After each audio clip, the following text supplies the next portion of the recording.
siapa orang yang dikategorikan sebagai seorang pemikir kritis.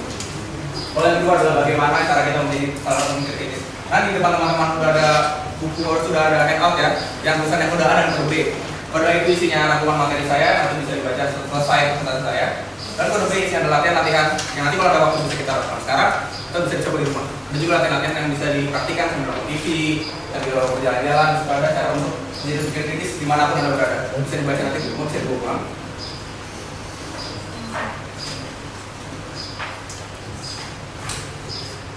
Oke.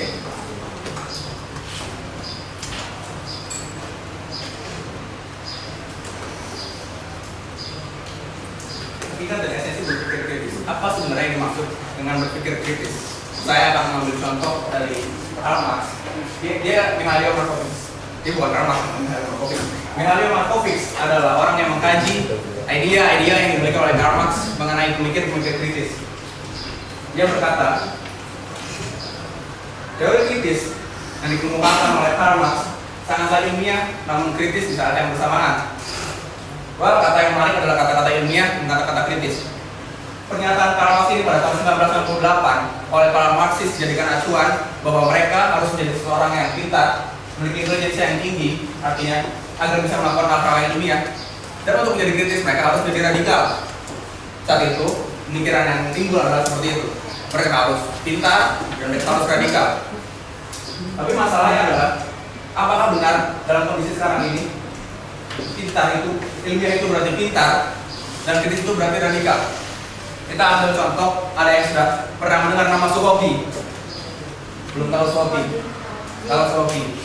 Munir itu sudah tahu ya. Munir sudah tahu. Martin Luther King Jr. pernah dengar. Ada juga namanya yang tidak terlalu lama itu adalah Amin Rais. Kita semua tahu, kita semua percaya bahwa mereka ini adalah orang-orang yang berpikir secara kritis. Tapi apakah mereka benar-benar orang yang pintar dan radikal?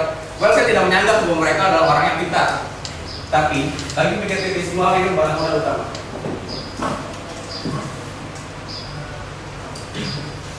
Modal utamanya adalah pengetahuan. Dan modal yang kedua adalah jujur. Jadi yang dimaksudkan tadi ya, dengan contoh tadi, Sohobi, lalu ada Munir, ada Amin Rais. Bukan kepintaran mereka, tapi pengetahuan mereka saat itu tentang kondisi negara yang mereka perjuangkan saat itu adalah menjadi modal yang mendorong pemikiran-pemikiran mereka untuk membuat perubahan. Lalu bukan radikal, ide-ide mereka juga radikal. Mereka hanya jujur menyampaikan ketidakcocokan mereka dengan kaum otoriter saat itu, dengan pemerintah saat itu. Jadi untuk menjadi pemikir kritis, modal yang harus Anda miliki adalah pertama berpengetahuan. Berpengetahuan dalam hal ini adalah Anda memiliki kemampuan untuk menerima dan mengolah informasi. Apakah Anda semua di sini memiliki kemampuan untuk mengolah dan menerima informasi? Ya? Jika ada tulisan Gedung Pasca Sarjana Fakultas Ilmu Komunikasi, Anda paham apa maksudnya? Itu modal pertama. Itu sudah cukup untuk menjadi pemikir kritis. Modal kedua, Anda harus memiliki kejujuran. Ide-ide Anda, apa yang Anda rasakan terhadap suatu isu, apa yang Anda rasakan terhadap suatu tindakan-tindakan orang lain, apa yang Anda rasakan terhadap kenaan-kenaan yang dikenai terhadap diri Anda harus jujur mengungkapkan ide-ide Anda, apakah Anda setuju dengan hal itu atau tidak. Itu adalah modal utama untuk menjadi pemikir kritis. Seperti itu. Nah, ada yang pernah nonton film ini? Ada yang tahu ini film apa?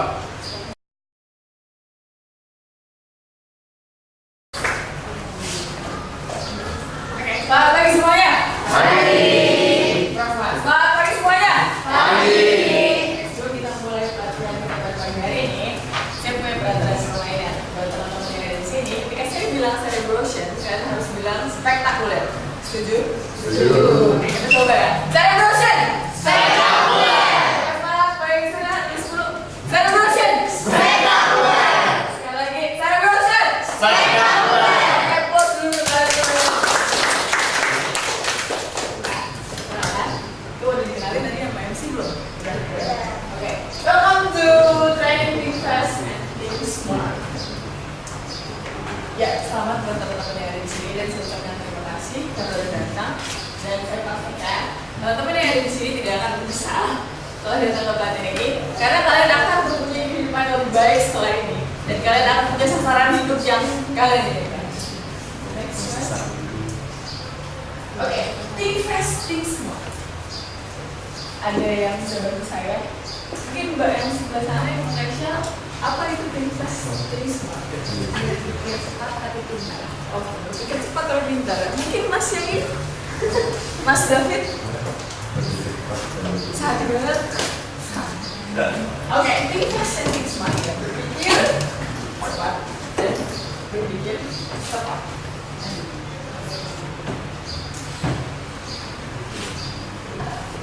Everybody have a problem. Setuju gak? Semua orang itu punya masalah. Coba Mbak Dea setuju? Setuju. Masalah apa sih yang Mbak Dea ada di kehidupan Mbak Dea? Banyak tugas. Oke. Terus Mbak Dea itu skripsi mungkin, kerja mungkin. Ya, kerja. Oke. Udah, terus Mbak. Apa sih masalah itu? Cinta. Biasanya orang kalau punya masalah pasti tentang cinta, terus tentang pekerjaan, terus satu lagi tugas, dimarahin orang tua, rapat, kurang tidur, duit bulanan habis, terus dan sebagainya. Setuju nggak kalau misalnya masalah hidup kalian itu cuma gitu aja? Oh, Mbak banyak. Jadi apa sih masalah itu? Menurut Kamus Besar Bahasa Indonesia, masalah adalah sesuatu yang harus diselesaikan dan dipecahkan. Jadi ketika Mas dan Mbak punya masalah, jangan berlari dari masalah itu. Tuh. Karena hanya orang pengecut yang lari dari masalahnya. Jadi kalau misalnya ada masalah, ya selesaikan masalahnya. Masalah apa sih yang terjadi dari masalah? Tadi udah disampaikan kayak misalnya masalah tentang cinta ya, Mbak. Nah, cinta, masalah kerjaan, masalah tugas, duit bulanan habis dan sebagainya. Itu adalah masalah-masalah yang sering kita hadapi di kehidupan kita. Nah, apa aja sih masalah? Masalah itu adalah masalah sosial, kayak seperti faktor sosial itu dari faktor ekonomi kayak masalah kemiskinan yang sering kita hadapi sekarang di negara Indonesia ini dan masalah-masalah sebenarnya. Kita bahas. Terus pada kesempatan kali ini saya akan menyampaikan solusi mengatasi masalah. Mungkin Mbak ini tahu gimana sih kalau misalnya lagi ada masalah, Mbak solusinya kayak gimana? Oh, menyelesaikannya ya. Sini tepuk tangan dulu untuk Mbak Devina. Nah, stres adalah kemampuan yang luar biasa untuk menemukan jawaban yang jitu ketika segalanya sudah terlambat. Jadi Anda akan mendapatkan jawaban yang jitu ketika Anda ada. Atau lagi berpikir praktis, apa aja. Udah lanjut. Jadi ini berarti cuma pengertian aslinya. Dan menurut KBBI, berpikir adalah proses menggunakan akal logik untuk mempertimbangkan dan memutuskan sesuatu. Dan kalau praktis adalah mudah dan senang memakainya. Jadi kalau digabungin, berpikir praktis itu proses menggunakan akal budi untuk mempertimbangkan dan memutuskan sesuatu dengan cara yang mudah dan menyenangkan gitu. Ngerti nggak? Oke. Nah, jadi di dalam jadi di dalam berpikir praktis ini, di dalam berpikir sebenarnya tujuan kita tuh satu, agar kita menjadi benar, agar pikiran kita menjadi benar di mata orang gitu. Nah, ini saya akan menjelaskan cara untuk benar, tapi ini cara benar yang menurut perasaan, bukan menurut teori. Kalau teori itu dia berdasarkan keakuratan dari suatu realitas. Kalau perasaan benar itu dari perasaan kita sendiri. Jadi kalau menurut kita salah, kita bisa benar. Nah, tentu kan kalau kita ingin benar berarti ya kita harus tahu dong gimana sih cara praktisnya biar kita jadi benar gitu. Nah, kita dibagi-bagi nih. Yang pertama ada kebenaran emosional. Kedua, kebenaran logis. Terus yang ketiga, kebenaran unik. Ada 4 ya, sama kebenaran pengenalan. Nah, langsung aja yang kebenaran emosional.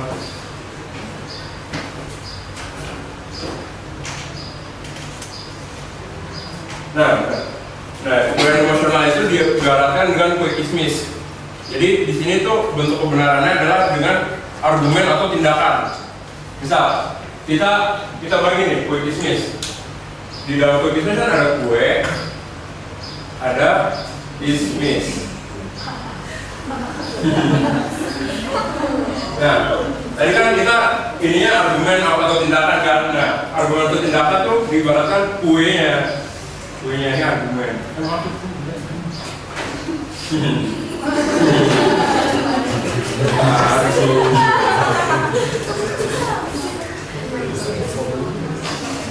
Atau tindakan. Kelihatan nggak? Dunia berbeda ya. Atau tindakan. Jadi misalnya, kalau kita argumen doang, ibaratnya sama kayak kue aja gitu, sama kayak kue kismis, maksudnya kue kismis. Jadi kalau ibarat kue kismis tapi nggak ada kismisnya, enak nggak? Biasa aja kan? PHP ini kue kismis tapi nggak ada kismisnya. Nah, biar nggak biasa, biar bisa menjadi benar, maksudnya biar lebih benar, bisa ditambah dengan kismis ini. Kismis ini adalah kata-kata manis.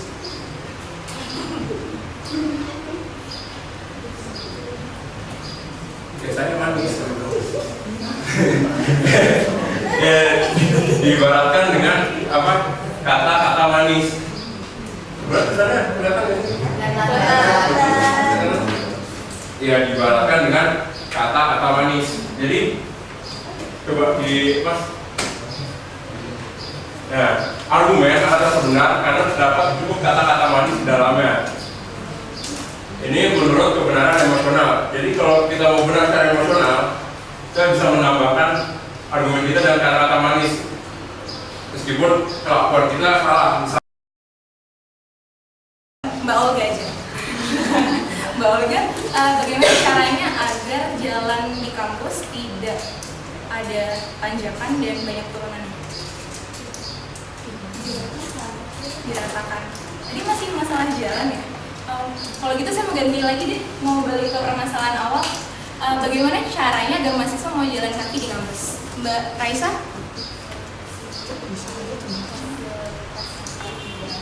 Fasilitas yang menarik di jalan.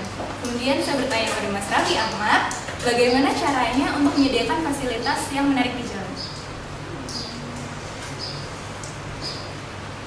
Mungkin kayak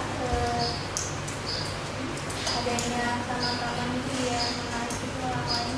Adanya taman, baiklah. Kemudian Mbak Tamara Blazinski, apa kabar Rasya Mbak?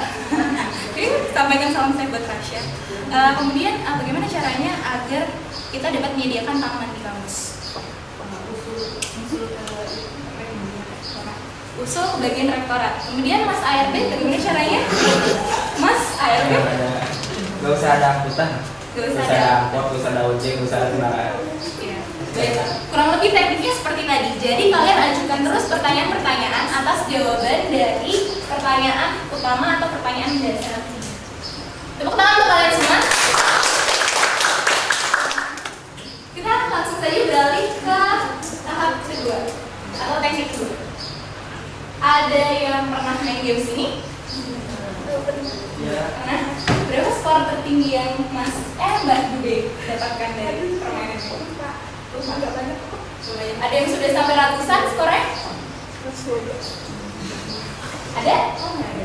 112. Berapa Mbak? Tadi ada yang jawab 112. Wah, mungkin Mbak bisa bagi tips gimana caranya untuk mencapai skor kayak gitu? Main aja dari pagi sampai sore. Tapi sebenarnya saya meletakkan gambar Flappy Bird di sini tidak terlalu ada hubungannya dengan Flappy Bird itu sendiri. Jadi bahkan karena ini adalah teknik pandangan dari dalam. Jadi pencipta games Flappy Bird ini pernah mengatakan bahwa untuk mencapai skor tertinggi dalam permainan Flappy Bird hanya ada satu cara yang bisa kita lakukan, yaitu kita memposisikan diri kita menjadi Flappy Bird itu sendiri. Kita selama ini mungkin terfokus pada tiang-tiang yang menghalangi kita untuk terbang. Namun di sini, ketika kita memposisikan diri kita sebagai burung, maka kita akan perlahan-lahan mengetahui terbang yang enak itu mungkin yang segini. Berarti saya akan tap di posisi ini. Ketika dia sudah sampai di poin ini, saya akan tap kemudian atau jarak berapa agar saya dapat masuk dengan pas ke atau melewati hipotetika itu. Saat ini saya meminta Anda untuk membayangkan diri Anda adalah sebuah kursi kuliah. Anda masih ada yang UAS di sini? Nggak ada, semua udah. Jadi kursi UAS ini akan kalian rindukan dalam berapa lama kita libur? 2 bulan. Jadi untuk itu bayangkan saja bahwa kalian adalah kursi kampus. Jadi di sini cara kalian untuk membayangkannya adalah kalian bayangkan jika saya menjadi sebuah kursi kampus, saya ingin menjadi kursi yang mungkin bentuknya tidak seperti itu. Atau juga misalnya kalian bayangkan ketika saya ingin menjadi kursi kampus yang ketika orang menulis di atasnya, tulisan itu akan langsung terketik dan terprint. Botol dan pisau. Sambutkan dengan pemecahan tadi, dengan pengalaman tadi. Oke. Saya akan singkat saja waktunya karena ini juga. Inilah pemecahannya. Inilah pemecahannya. Coba teman-teman praktekkan kita bareng-bareng.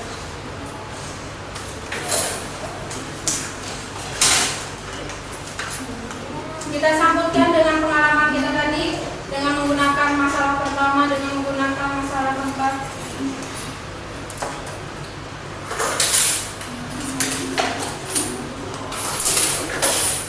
Jangan kesal kalau teman-teman belum berhasil. Jangan kesal. Ini adalah pemaknaan pemikiran teman-teman dalam menghadapi sesuatu masalah. Itulah. Teman-teman bisa nanti mengaplikasikannya di rumah.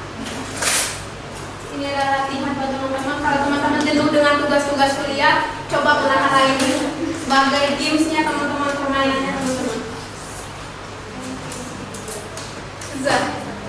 Oke, ini saja ya. Kita akan ke masalah terakhir. Catatannya hampir sama kayak seperti tadi. Lagi-lagi kita harus menggunakan pengalaman sebelumnya. Masalah kelima, 1 botol dan 4 pisau. 1 botol dan 4 pisau. 1 botol dan 4 pisau.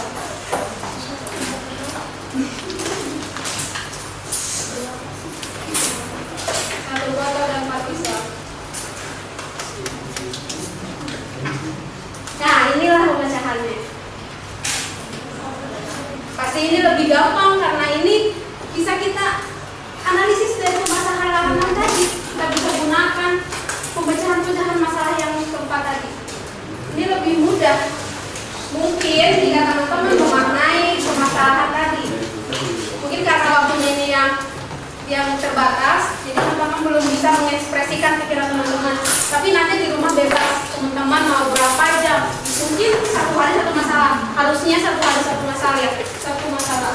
Karena menurut Edward de Bono, baiknya kursus ini kita 1 hari 1 masalah dan maknai kenapa saya mengalami kesulitan ini, kok kenapa saya bisa sampai pada pemikiran itu, terus maknai menggunakan jelasan inspirasi yang berasal dari pengalaman, yang berdasarkan dari logika teman-teman semua ya. Ini catatannya lagi-lagi pengalaman. Bila dipandang dengan cara yang benar, pengalaman akan terus menghasilkan lebih banyak informasi. Oke, betul sekali. Pengalaman yang kita maknai itu akan menghasilkan informasi yang sangat-sangat luar biasa bagi kita untuk pemecahan masalah kita saat ini. Kita maknai semua permasalahan keempat tadi dan kita dapat menyelesaikannya masalah terakhir. Ini menghadapi pengalaman itu sendiri jauh, memberikan pengalaman yang lebih jauh. Menghadapi pengalaman, kita jangan takut untuk mencoba sesuatu karena itu akan memberikan kita suatu pemahaman, pengalaman, dan keputusan kita dalam penyelesaian masalah.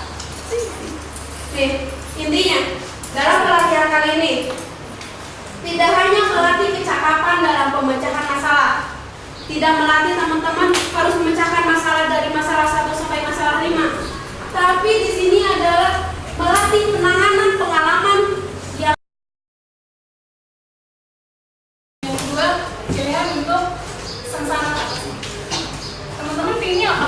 dia sengsara.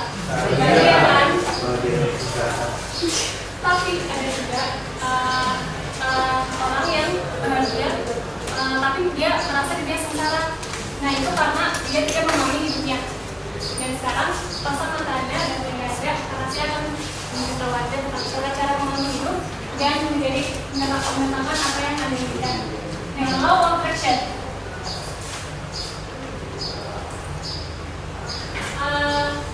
Lovers pernah kayak gini nggak? Pernah mengambil seperti ini nggak? Jadi misalkan Mas Adi ya, Mas Adi punya orang yang spesial. Misalkan orang yang spesial itu. Jadi Mas Adi lagi mikirin si A itu, dan tiba-tiba si A langsung ketemu sama Mas Adi, dan tiba-tiba kalau kan telepon Mas Adi. Itu Mas bilangnya apa? Kebetulan kan? Nah, sebenarnya kebetulan itu adalah bukti nyata dari ketertarikan. Nah, ada beberapa ungkapan untuk membuktikan adanya ketertarikan, misalnya kebetulan, takdir, nasib, dan itu sesungguhnya merupakan tidak ada bukti ketertarikan. Dan di sini banyak kan ada trainer motivator yang expert sama law of attraction. Tapi di situ saya mengadaptasi dari Michael Loser itu seorang trainer yang sangat handal dalam bidang law of attraction, karena dia menyisipkan teknik yang sangat aplikatif yang dapat diterapkan dalam kehidupan sehari-hari. Seperti misalnya instrumen tadi. Nah, di sini lovers bisa lihat gambar yang ini bandingkan ya sama gambar yang di slide itu. Coba rasanya gimana? Kalau misalkan udah lihat gambar yang pertama sama gambar yang kedua, rasanya gimana? Yang pertama pasti seneng kan? Yang kedua kesel, sedih, ada yang berantem ya, terus bokeh, pasti sedih kan? Nah, itu sesungguhnya merupakan getaran-getaran yang ada dalam diri kita. Getaran itu muncul ketika kita melihat suatu kejadian atau peristiwa dalam hidup kita. Nah, getaran itu dibagi dua ya. Ada getaran positif dan negatif. Law of attraction ini berguna untuk mengubahnya dari getaran negatif menjadi getaran positif. Caranya bagaimana? Caranya adalah dengan reset your words atau mengubah kata-kata. Terdapat 3 kata yang memunculkan getaran-getaran negatif, seperti jangan, tidak, dilarang. Misalnya apa coba kata-kata yang pakai jangan?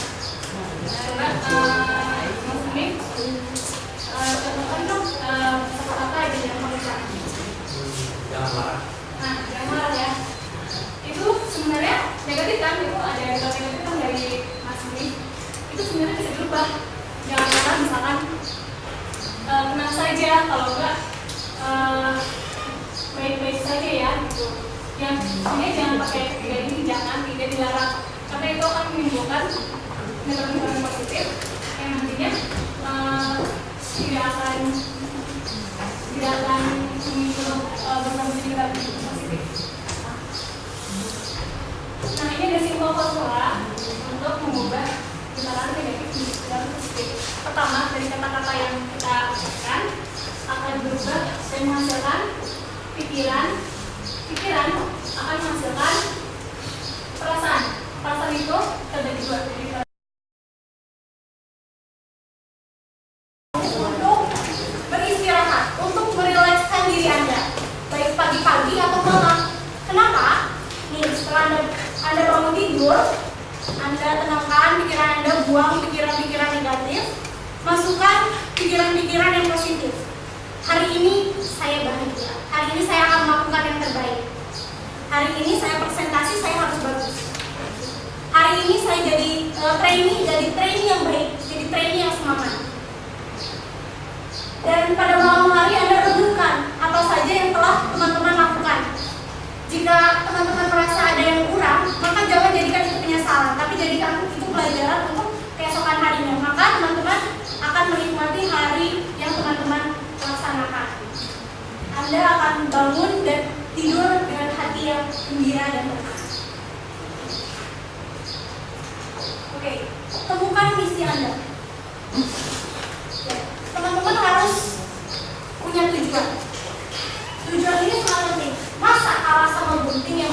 tujuan, gunting aja punya tujuan. Dia tujuannya untuk menggunting. Menggunting apa aja? Mas Megi? Kertas. Selain itu, gunting daun, gunting apa aja bisa. Yang penting dia fungsinya menggunting gitu. Selanjutnya adalah ya, kenapa ini penting?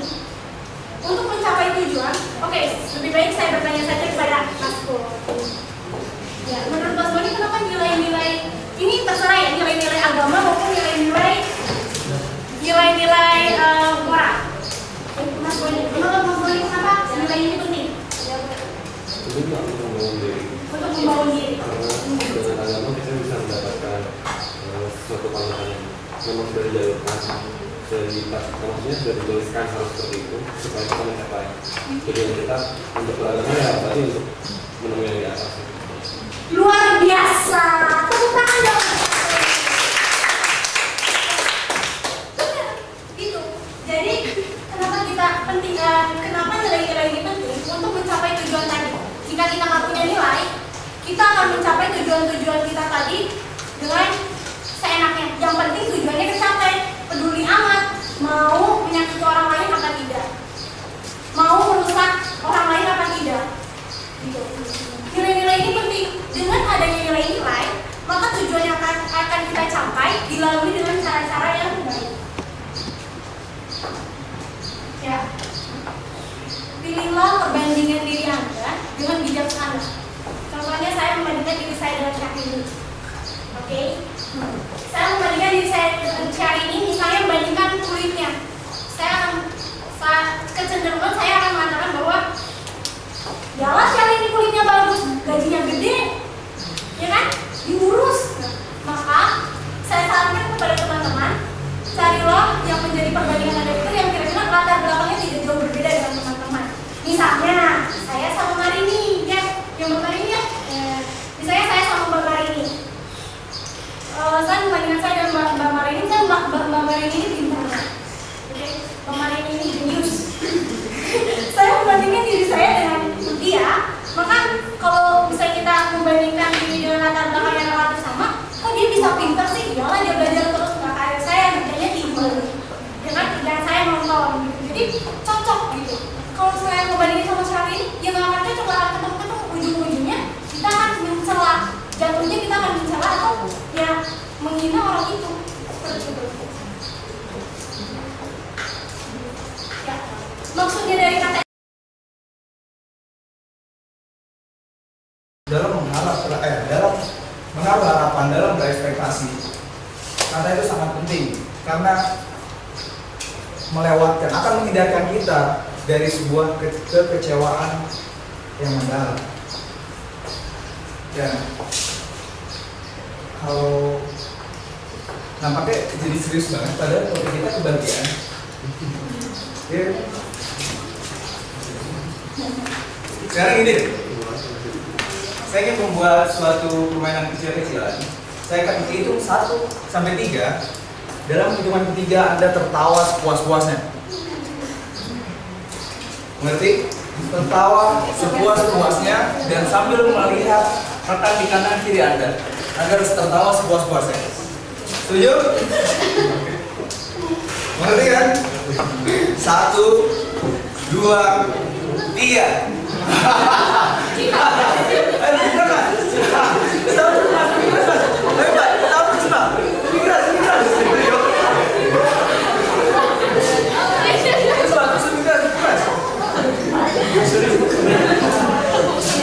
Ya, sudah. Tertawa itu sangat berpengaruh baik bagi kebahagiaan. Kadang pernah nggak sih ketika Anda berkumpul dengan teman-teman Anda, satu orang ada yang kejeduk atau kesandung dan Anda tertawai? Pernah kan? Dan ketika Anda tertawai, biasanya teman Anda yang ditertawai itu tertawa dan rasa sakit itu tidak terasa sepenuhnya. Tertawa menghilangkan rasa sakit. Dan ada seorang pakar kebahagiaan bernama Andrew Matthews, dia mengatakan sejatinya kita tidak bisa memaksakan kebahagiaan kepada orang lain. Jadi ketika kita ngasih kado ke seseorang dan bilang, kamu bahagia kan dengan kado aku? Itu pemaksaan. Mungkin di mulutnya berkata, bahagia kok, tapi siapa yang tahu? Ya kan? Lantas kalau kita tidak bisa memaksakan kebahagiaan kepada orang, apa yang bisa kita lakukan? Kita bisa menjadi contoh bagi mereka. Anda bahagia dan orang di sebelah Anda akan bahagia. Seperti tadi tertawa, Anda tertawa, orang lain juga akan tertawa melihat tawa Anda. Dan sekarang, saya ingin Anda melihat ke balik kursi Anda masing-masing. Mbak, di balik kursinya tolong dilihat. Semuanya, Mbak MC boleh dilihat juga. Mas Otatus boleh dilihat juga. Diambil di ruangan. Nah, jangan dibuka dulu ya, jangan dibuka dulu. Dipegang, di bawah kursi, di bawah kursi. Di bawah kursi. Yang sudah dapat, yang ke atas.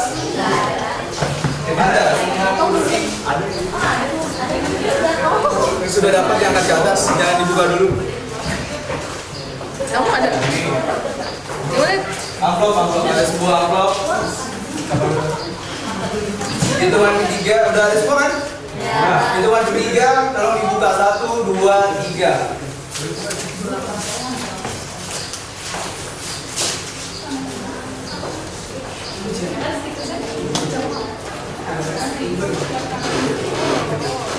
Nah, yang sudah dapat tolong diangkat. Saya hanya berharap Anda ada lebih dari 20 orang di sini.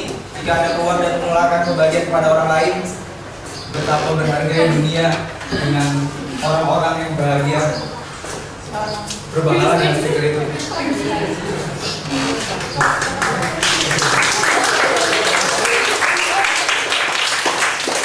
Dan mencontohkan kebahagiaan itu juga diambil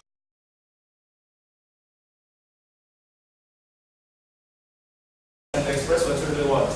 Jadi nanya kalau misalnya kita itu baru sekali dengan asumsi sampai benar-benar jelas. Yang kedua, communicate with others as clearly as you can to avoid misunderstandings, biar nggak salah paham. Sadness and drama. With just this one agreement, you can completely transform your life. Coba dilihat. With just this one agreement, hanya dengan cara Anda tidak membuat asumsi atau percaya pada satu asumsi saja, you can completely transform your life. Ya. Well, yang kenal ini siapa? Saya kan nggak ada ya. Kalau ini orangnya sama, cuma ada gantengan dikit, ada. Kalau ini masih kenal, siapa ini? Tebak. Siapa? Siapa? Nggak ada yang tahu. Ini Thomas Alva Edison, teman-teman, rekan-rekan. Ini Thomas Alva Edison. Dia penemu apa? Yang terkenal apa? Bola, boleh lampu pijar ya. Well, apa yang kita bisa pelajari dari seorang Thomas Alva Edison? Kalau teman-teman baca ceritanya dia, kalau teman-teman baca tentang kisah tentang hidupnya dia itu hanya mengenyam pendidikan sekolah dasar. Berapa lama? 3 tahun? Enggak, 3 bulan. Dia hanya mengenyam pendidikan sekolah dasar selama 3 bulan. Percaya atau enggak? Sisanya dia diajari sama ibunya di rumah, dan dia banyak bertanya hal-hal yang belum saatnya gitu istilahnya. Kalau anak kecil itu bertanya dan ibunya selalu menjawab. Jadi kecil adalah orang yang selalu bertanya. Ini harus kita lakukan. Bertanya. Ya. Colek sebelah kiri kananmu, bilang, bertanya Bung. Bilang. Colek sebelah kiri kananmu, bilang, Bung, bertanya Bung. Bertanya. Oke. Sekarang belajar lagi tentang bagaimana menganalisis situasi, menganalisis suatu masalah untuk menemukan solusinya. Teman-teman mungkin udah tahu ya kalau analisis SWOT, udah sering dengar ya. Apa yang SWOT itu?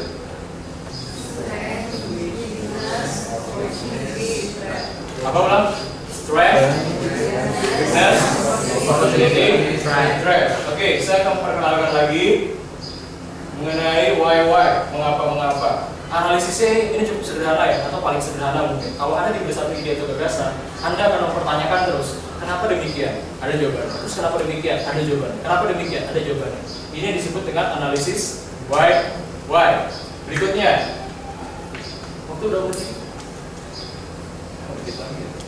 Well, nih, I hit 6 other serving men. They taught me all I knew. Their names are what, why, and when, and how, and where, and who. Atau disebut dengan 5W, 5W1H.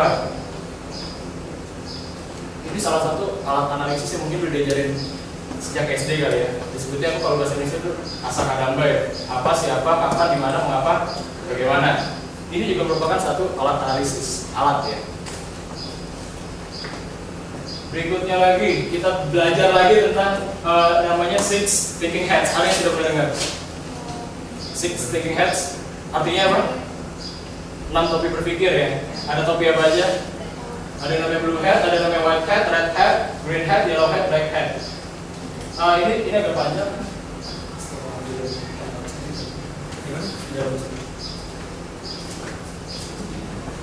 Karena waktunya agak sempit, saya rasa akan saya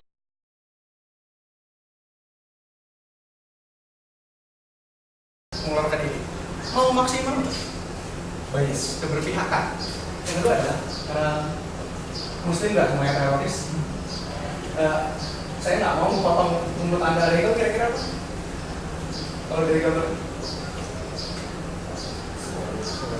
teroris pada landasan pikiran dengan landasan apa? Cenderung negatif terhadap kelompok masyarakat.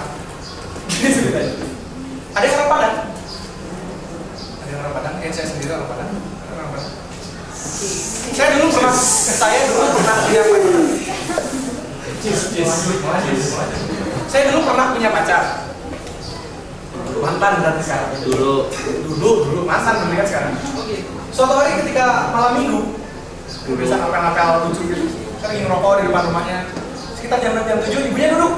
Shock nggak? Laki-laki kalau lagi ngapel, tiba-tiba ada orang rumahnya shocknya setengah mati. Apalagi lagi ngerokok. Uji. Tiba-tiba soalnya. Ibunya duduk di depan saya. Nanya. Saya waktu itu baru lulus SMA. Coba yang cowok harus pernah ditanyain begini sama orang tua kamu orang mana? Iya. Oh iya bu, ayah saya orang Padang, ibu saya orang Ciamis. Saya juga nggak sebunyi mungkin gitu. Aduh orang Padang ya, harus dibeli ya, terus dia cabut. Terus kenapa kalau orang Padang? Si stereotip itu ngasih banyak sekali proporsi dalam hidup kita. Apa yang melekat pada satu masyarakat atau satu kelompok masyarakat pasti jadi satu anggapan landasan kita berpikir dan memutuskan sesuatu. Paling gampang, ada yang punya teman gay. Ada yang punya teman gay? Banyak. Ada yang punya teman gay? Nih, stereotip. Kalau ada orang, kita tahu nih orang gay.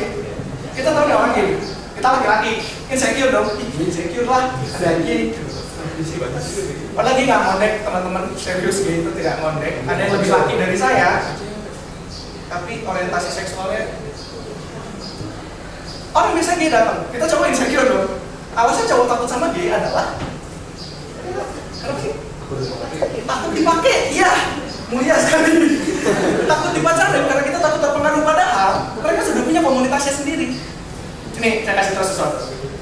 Cowok kalau nggak gay itu bukan konstruksi loh, kayak gay itu sebuah konstruksi loh yang dibuat dari lahir. Percaya nggak? Pasti cowok nih, berdua nih, Mas Budi sama Mas Tio, ciuman deh, cobain nih. Susah ciuman sama cowok. Saya pernah nyobain, sumpah. Gak nyampe, gak bisa, geli gitu. Kalau bukan bawaan tuh gak bisa. Si stereotip itu akan selalu harus berpikir kritis. Berpikir kritis itu harus mematahkan semua stereotip. Semua orang itu sama di mata semua orang. Kalau orang bilang semua orang sama di mata Tuhan, enggak, levelnya harus turun. Semua orang itu sama di mata semua orang.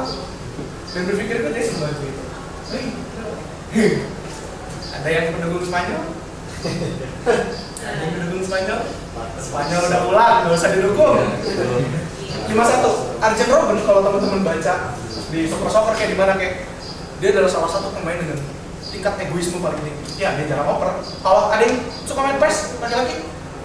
Nah, kalau pakai Arjen Robben, X-nya nggak bisa dipencet. Yang bisa dicepet sama bola, otak segitiga. Which is dia cuma bisa umpan terobosan, umpan lambung, nggak bisa ngoper kata. Itu nggak bisa tuh. Dan satu semua. Dan kadang-kadang ketika dia dimuncan, pertandingan dia banyak yang gagal karena dia tidak mau ngoper. egois tuh banyak sekali teman-teman, perasaan diri superior lebih dari orang lain. Ah dia mau ini nggak bisa, gue bisa. Udah kita jalanin ide gue aja, idenya gagal. Karena tidak berhitung kan secara individu. Berpikir lateral ini jarang dimiliki pada dasarnya oleh setiap orang, kecuali dia melakukan latihan. Berpikir lateral adalah berpikir memandang suatu masalah melalui sudut pandang yang berbeda yang out of the box, itu menghasilkan solusi dan ide-ide yang baru. Dengan berpikir lateral itu bisa dapat menghasilkan ide-ide yang out of the box. Kenapa penggunaan berpikir lateral itu? Karena dapat menyelesaikan masalah dan munculkan ide baru ya. Ada rencana hal lebih efektif dengan pemikiran lateral, menciptakan ide-ide baru, dan merubah cara pandang seorang menjadi lebih luas dan tidak takut memandang masalah. Itu manfaat dari berpikir lateral. Ada 4 langkah pertama menurut De Bono. De Bono ini adalah pencetus dari berpikir lateral itu sendiri. Dia yang menciptakan berpikir lateral itu apa? Yang pertama itu adalah mengenal ide dominan dari masalah. Jadi mengenal inti permasalahan itu apa sebenarnya yang dari inti permasalahan itu. Terus mencari cara lain untuk memandang masalah. Jadi melihat sisi lain dalam suatu masalah tersebut. Yang ketiga adalah melonggarkan dari cara pikir kita, membuka pemikiran kita, melihat sudut pandang yang berbeda untuk dapat berpikir secara lateral dan memakai ide-ide yang acak. Jadi dengan kita membuka pemikiran kita bisa dapat ide-ide baru secara acak dan tiba-tiba timbul. Itu inti dari berpikir lateral. Ini adalah perbedaan dari vertikal dan lateral ini. Di sini saya ada permainan. Ada yang mau jadi volunteer? Oke, tadi ya. Enggak, di depan dulu aja. Saya punya botol sama kertas. Ini permainan simpel doang. Buat Daniel, gimana caranya? Pindahin kertas tanpa nyentuh botol, tanpa jatuhin. Kertas. Apa ya? Jangan jatuhin botol. Jadi ditarik, diapain gitu. Tapi nggak boleh nyentuh botol, nggak boleh dijatuhin.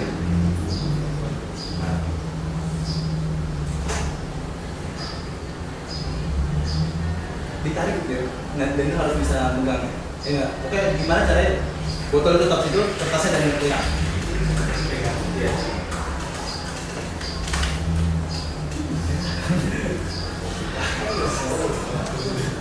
Maksudnya kertasnya bisa kalau pindahkan dari sini dulu. Gimana caranya bisa megang kertas ini? Tapi botolnya tetap di posisi begini tanpa dipegang.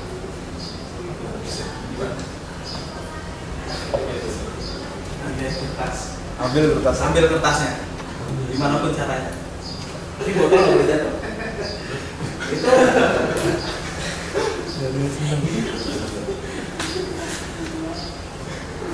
Oke, solusinya boleh.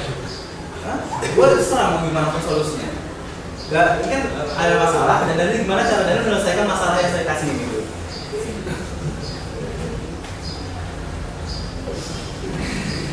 Jadi kertasnya dipindahin satu tuh. Iya, persis. Iya, sobek kemudian. Ya, sobek juga. Oh.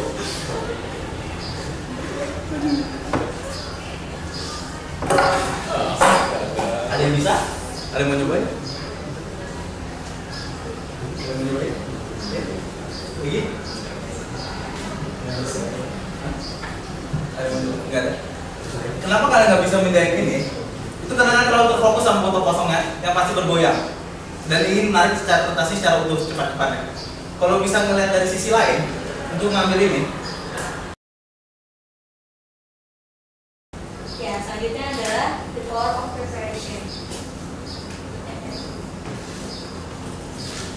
Seperti yang saya bilang tadi, coba deh saya mau nanya Mbak yang beruntung ini, Mbak kalau misalnya melakukan sebuah negosiasi, biasanya Mbak melakukan sebuah persiapan dulu nggak sih? Seberapa penting itu? Spontan aja, alasannya kenapa? Ribet aja? Oke.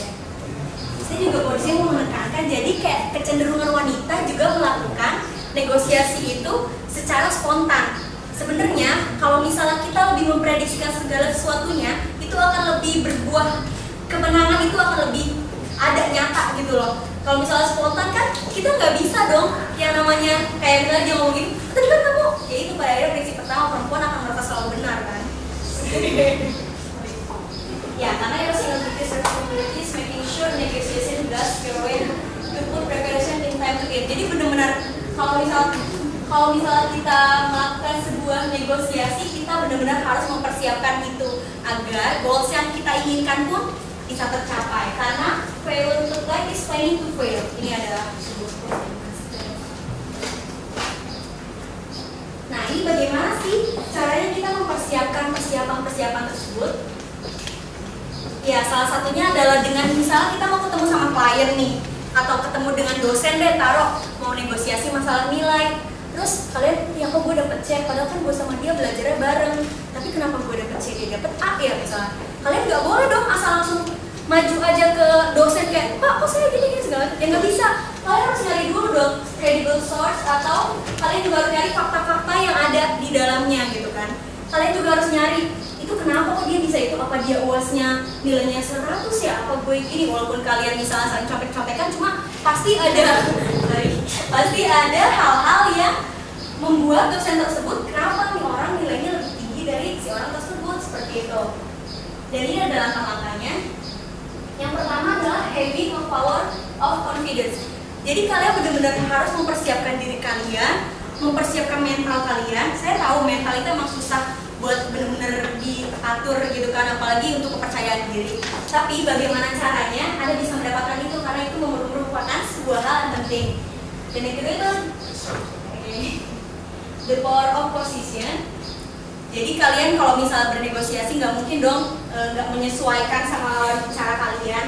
Seperti kalau misalnya orang asing terus kalian mau merendeng gitu kayak gitu, atau mau gimana sih kayak menye-menye kayak gitu kan nggak bisa kan. Jadi benar-benar harus menyesuaikan. Yang ketiga adalah the power of position. Jadi benar-benar kalian dari atas sampai bawah harus kalian yakinkan, atau uang ibadah sekalipun itu merupakan suatu hal yang penting kalau misalnya dalam negosiasi.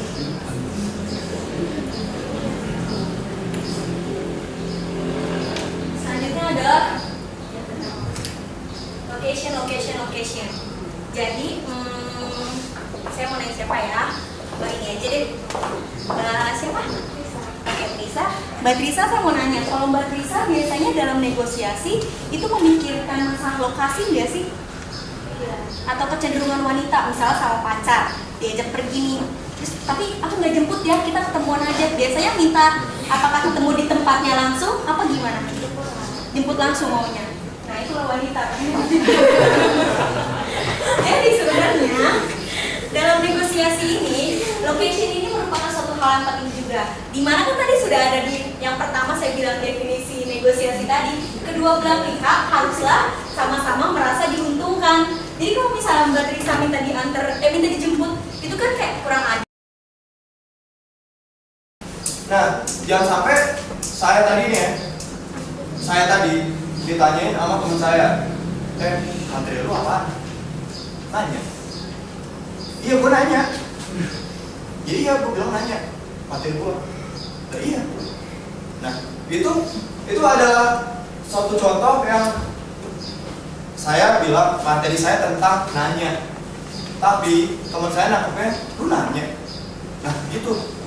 Jadi maksud yang dia sebenarnya saya pengen jawab baik, tapi dia nangkepnya saya dibilang nyolot seperti itu.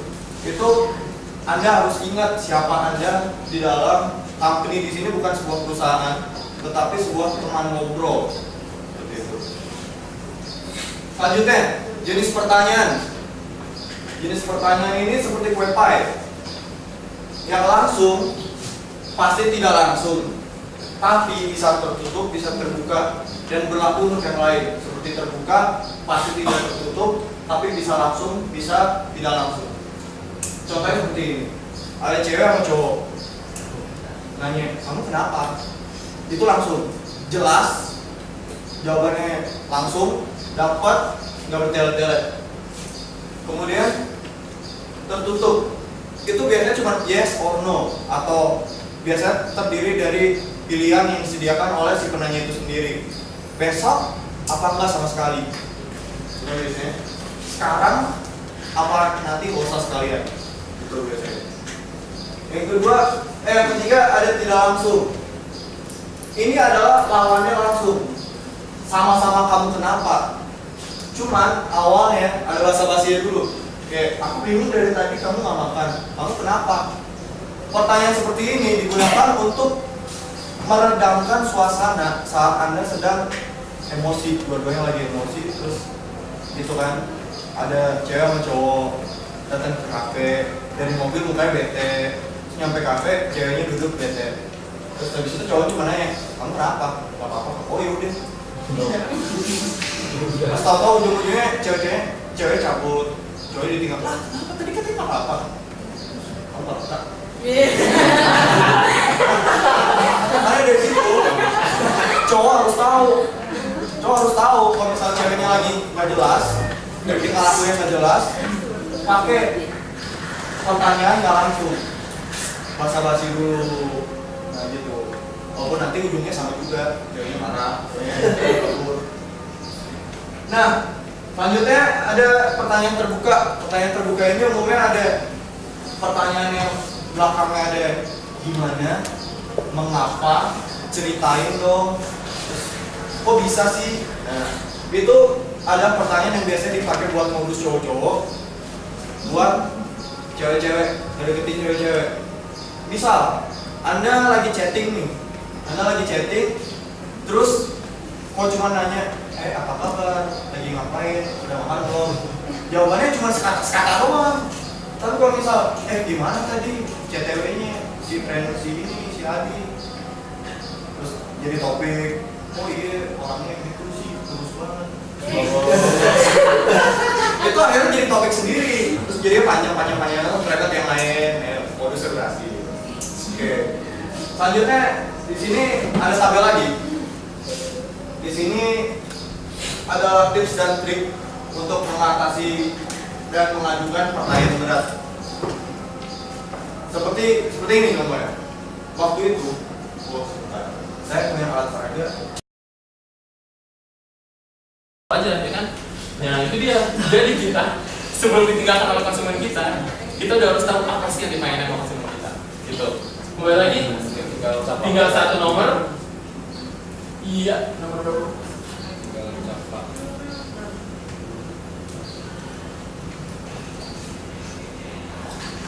Ya, kayu putih saplang.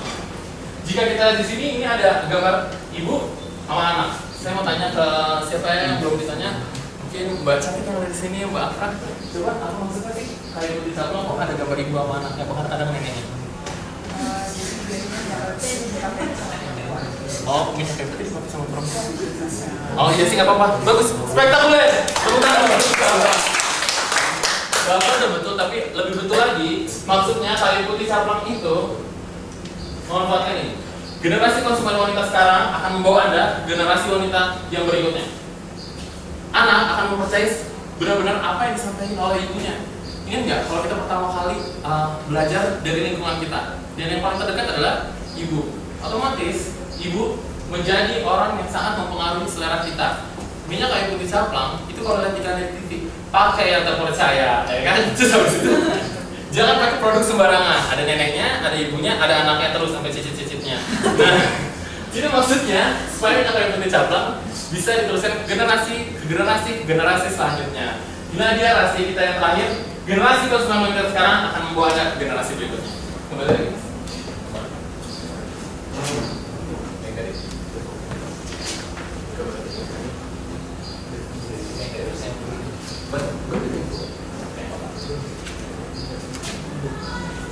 Ya, inilah dia 8 kotak yang mewakili 8 rahasia pemasaran kepada seorang wanita.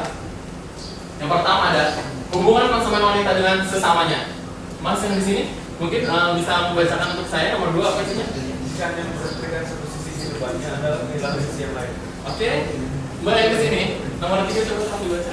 Jika dia harus meminta, maka sudah terlambat.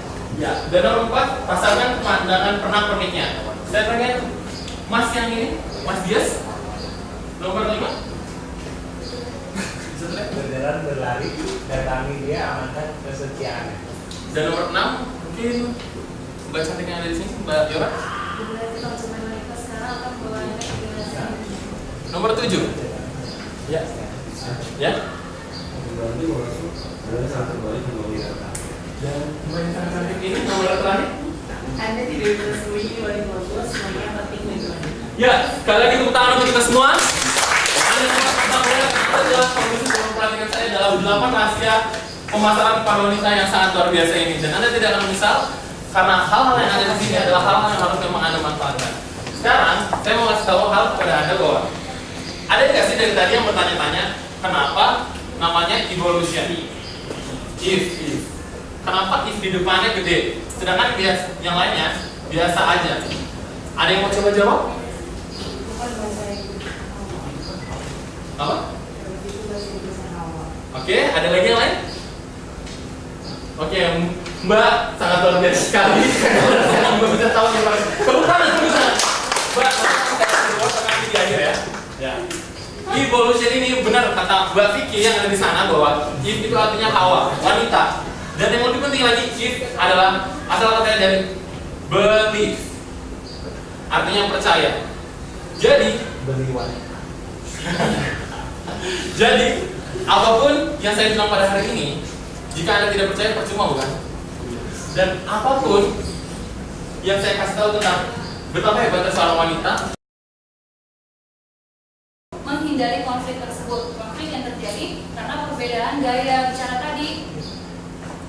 Nah, kenapa dia lebih memilih menghindar? Karena dia merasa bahwa perempuan itu merasa bahwa konflik itu nantinya dapat memicu suatu masalah, sehingga dia berusaha untuk atau memicu masalah dan memperkeruh hubungannya.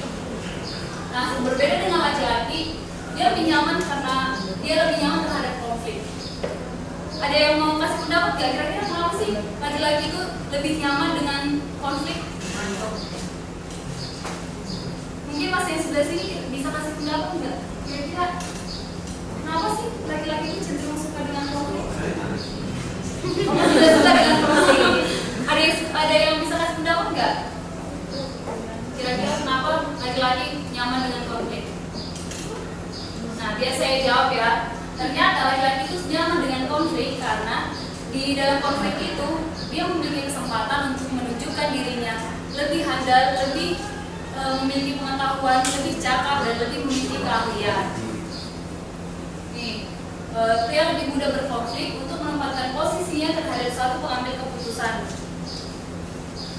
Nah, sebenarnya perbedaan-perbedaan tadi yang telah saya jelaskan itu kan berkesempatan atau untuk memicu suatu hubungan yang kurang harmonis, suatu hubungan yang cenderung menimbulkan konflik. Nah, itu sebenarnya dapat diatasi dengan membuka jalur komunikasi.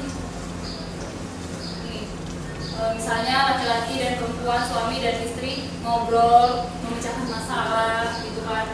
Nah, yang kedua adalah caranya yaitu dengan saling mencoba untuk mengerti satu sama lain. Nah, sehingga dari situ bisa kita dapatkan bahwa bisa kita lakukan, kita dapat meningkatkan hubungan kerja yang lebih baik dan membantu mengurangi kesalahpahaman dalam hubungan tersebut serta mengurangi atau meminimalisir konflik yang berkelanjutan. Ya, sekian dari presentasi saya. Kira-kira ada yang ingin bertanya?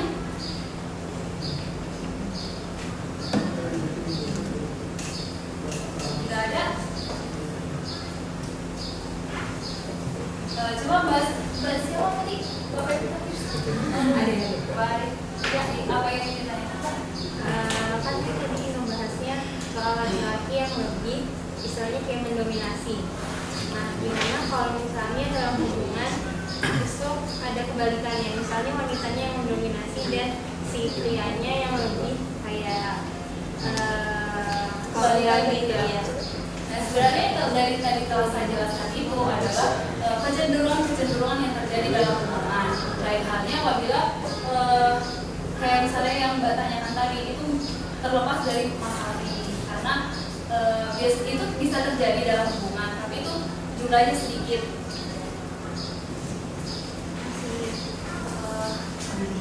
Ada yang ingin menanyakan lagi? Ya. Kalau perempuan itu cenderung menghindari konflik ya. Misalnya pada suatu pasangannya ada masalah, tapi si perempuan ini lebih menghindari konflik. Jadi dia tidak tanya ke pasangannya untuk gimana nih enaknya gitu. Padahal kan itu masalah tetap ada. Nah, sebenarnya di sini tergantung dengan konflik yang terjadi. Nah, konflik yang tadi saya maksud adalah konflik karena misalnya laki-laki dan perempuan saling berdebatkan itu terjadi konflik kan. Nah, hal yang boleh diambil bilang, kamu nggak harus ngelakuin apapun, kamu cukup dengerin aku. Nah, itu juga sama-sama menyiapkan kan. Bilang juga kalau memang pasangannya pada sibuk nih, bilang aja, ya aku mau ngobrol nih setengah jam aja. Bilang sejelas-jelasnya. Jadi pria itu bisa memposisikan diri dengan benar. Ada lagi namanya postpone. Postpone ini tunda. Maksudnya tunda di sini, jika pria dalam emosi yang tidak stabil, sebaiknya kita tunda, jangan dulu berbicara dengan dia. Soalnya saya tanya nih sama Mas Lukman, Mas, hari ini capek nggak? Enggak. Capek deh. Oh, iya. Kita terlalu jangan capek ya. Nah, kita langsung berpikir, oke, yaudah deh, saya ngomongnya nanti aja.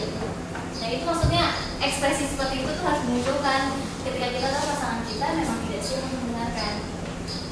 Nah, kemudian ada persis.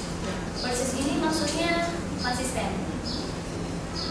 Jika kita ingin membuat pasangan kita lebih baik dalam hal mendengarkan kita, langkah ini harus dipraktekkan dengan secara terus-menerus, secara rutin. Nah, perubahan pada diri pria itu tidak berlangsung secara besar, dia berlangsung secara perlahan. Tapi bagi pria, merubah sedikit saja itu membutuhkan niat yang besar. Nah, oleh karena itu, para wanita ini diharapkan menghargai perubahan sekecil apapun pada pria. Nah, di pria ada ducking and dodging. Ini artinya adalah mengelak dan menghindar. Maksudnya di sini, ini trik agar pria dapat fokus terhadap pembicaraan wanita. Jadi di sini kalau misalnya wanita ceritanya pakai emosi, pakai marah. Nah, prianya jangan ikutan marah, jangan ikutan emosi. Emosinya harus tetap stabil supaya dia tahu wanitanya itu inginnya seperti apa. Kemudian ada lagi misalnya kalau wanita itu marah-marah, ngomongnya, udahlah, capek, kamu nggak ngerti. Nah, kayak gitu misalnya ya. Nah, para pria itu nggak usah nganggap serius. Wanita itu bicara seperti itu untuk melindungi harga dirinya, karena dia itu sudah dicerita. Jadi engagement. Delivery support ini maksudnya ialah menentukan waktu yang tepat, kapan harus berhenti dan kapan harus menghentikan pertikaian. Di sini, pria harus memberikan dorongan. Dorongannya itu maksudnya misalnya kalau wanita terlihat lagi capek, lesu, terlihat harinya nggak baik, bisa dimulai dengan pertanyaan, kamu kenapa hari ini? Kok kelihatannya mukanya pucet gitu, butek gitu hari ini. Nah, juga kan pertanyaan-pertanyaan simpel seperti itu. Atau mungkin bisa kalau misalnya wanita itu nangis, wanita nangis yang nggak dicerita sama pria, sama pasangannya, dikasih pelukan, disentuh. Nah, hal-hal itu bisa jadi sebuah support supaya wanita itu tahu mereka itu bercerita sama pasangannya. Bisa ini maksudnya mengalah. Nah, mengalah di sini, seorang pria itu kalau mendengar wanita bicara, nih wanita lagi curhat, itu wanita lagi curhat cenderung ingin menyalahkan. Nah, jadi misalnya sebenarnya wanita itu kalau bercerita inginnya melegakan perasaannya, maupun kata-kata yang berguna di kepalanya. Kegiatan-kegiatan yang dilakukan si pasangan pada hari itu, kayak misalnya mungkin dia menemukan hal-hal menarik gitu mungkin, atau dia merasa ada yang mengganggu kehidupannya dia atau cemas. Nah, itu wajib tuh teman-teman untuk dicurhatin sama pasangan. Dan Orang yang pertama yang harus kita curhatin itu pasangan. Kalau kita ada masalah, kalau kita dalam kondisi sedih, terus kalau kita dalam keadaan bahagia juga orang yang pertama harus kita curhatin itu pasangan. Oke? Tapi kesel nggak sih kalau pasangannya itu nggak mau dengerin kita atau cuek sama kita? Kesel nggak sih? Terutama cewek ya, sensitif ya kalau nggak didengerin pasangan ya. Kesel ya Mbak Eca ya. Oke. Nah, ini ada tipsnya nih, metode active listening. Teman-teman bisa langsung terapin. Pertama, lakukan bergantian. Nah, di telepon atau ketemu langsung, kasih kesempatan sama pasangan selama 15 menit untuk dia menceritakan kondisi dia hari itu. Tuh, dari cewek maupun dari cowok. Terus habis itu jangan berikan saran yang tidak diminta. Artinya kalau dia udah selesai cerita, kita tuh jangan langsung kasih solusi sama dia, kita jangan langsung kasih saran. Karena kenapa? Kalau kita langsung kasih saran, dia akan menganggap kita meremehin masalahnya dia gitu. Nah, gitu teman-teman. Apalagi cewek, sebenarnya ini untuk para lelaki ya tipsnya. Perempuan itu kalau udah cerita, aduh sebelumnya aku kayak gini hari ini gitu. Nah itu jangan langsung dikasih solusinya. Kalau dikasih saran, dia malah jadi bete dan gak mau cerita lagi sama pria gitu. Justru si pria lebih kayak, oh iya sayang gitu, lebih ngertiin aja, sosok aja ngertiin gitu. Karena cewek itu butuh dimengerti. Tunjukkan minat yang tulus. Jadi kalau minat yang tulus tuh kalau dia cerita ya kita dengerin. Terus kita mungkin dengan pertanyaan, terus eye contact gitu.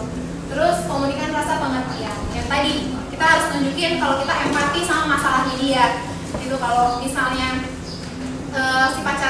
si cowok ini, maaf ya kalau saya bilangnya cowok karena saya cewek kan. Jadi kalau si cowok ini bilang, iya nih saya pokoknya dia lagi marah nih cerita sama kita, terus kita meresponnya dengan iya bener banget tuh, aku juga pasti marah kalau digituin gitu. Terus berpihaklah pada pasangan, terus mengekspresikan kebersamaan. Kalau misalnya mengekspresikan kebersamaan itu lebih ke non-verbalnya, kayak pegang tangan dia kalau lagi cerita, atau dengan ngerangkul atau meluk dia gitu. Terus mengekspresikan kasih sayang dan memvalidasi emosi. Jadi memvalidasi emosi itu kita harus bisa ikut masuk dengan perasaan dia saat itu gitu. Oke, yang keempat itu let your partner influence you. Jadi biarin aja pasangan itu mempengaruhi kita. Jadi pasangan yang baik itu merupakan tim yang mampu mempertimbangkan perspektif dan perasaan pasangan. Jadi di sini harus saling menghormati antara satu sama lain. Gitu. Jadi kalau misalnya udah suami istri nanti biarin aja kalau si pasangannya milihin baju buat dia, ikutin aja walaupun mungkin kita nggak suka, ikutin aja. Jadi let your partner influence you. Yang kelima, solve your self-love problem. Jadi selesaikan masalah yang bisa diselesaikan teman-teman. Ada dua jenis konflik yang terdapat dalam sebuah hubungan. Pertama,